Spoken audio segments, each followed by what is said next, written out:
My identity was built on everything I've experienced throughout my whole life. If I were to be asked what shaped my identity and made me who I am, I would say that I believe my family, race, and education have had the greatest impact. I was raised in a very accepting family. My family has always taught me to respect others' beliefs and decisions. My mother raised me to be considerate and respectful towards others. Was always taught that just because you don't believe in someone else's belief, that doesn't make it wrong. Also, me being Mexican has altered my life in many different aspects. I felt racism multiple times and it's awful. It makes you question why something happened all the time. It makes you question whether being who you are is a blessing or a curse. I've also had the privilege of having a pretty good education and taking advantage of it.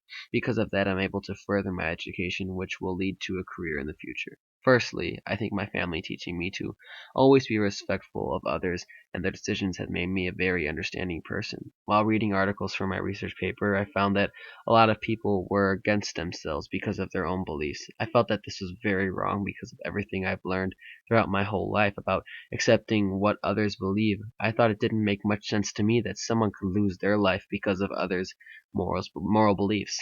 What I realized is that if I wasn't raised the way I was, I might have not even had the same feelings that I do today. I could have potentially been like others and believed that my belief should be forced onto others.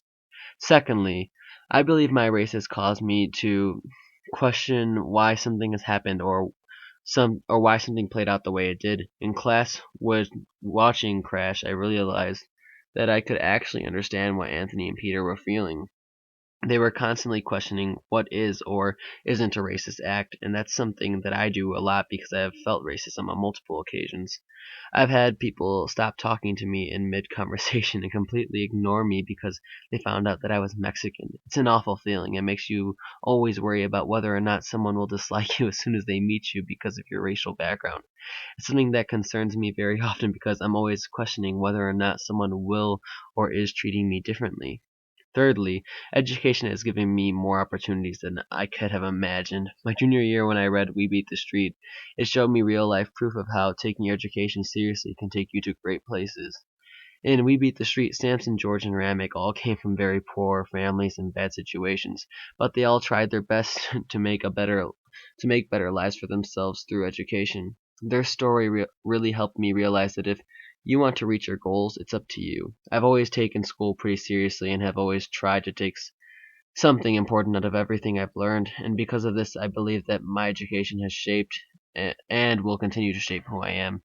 Throughout my years at West, I have seen many changes in how I interpret text and interact with others. We Beat the Streets affected me greatly because I never thought about myself in terms of my education before reading it. It made me re examine who I am. I found myself focusing on college and my future. I think this change happened because I started to realize even more than before how important school can be to an individual. This was important to my growth as an individual because it has led me to understand what school can do for me. In addition, looking at Crash through a racial equality perspective shaped how I view others around me. I think this affected me because it enhanced what I already know and that others feel the same way too. Although I did not change my perspective on the importance of family, I feel that reading the different articles for my research paper reinforced my views on being open to others' beliefs because their life shouldn't be in your hands. Overall, I would say the biggest change in me throughout these past few years was my racial equality perspective because of how I felt racism more and more frequently. I think my race has had the most impact on how I perceive the world because it is a part of who I am that I have no power of, but some people can accept.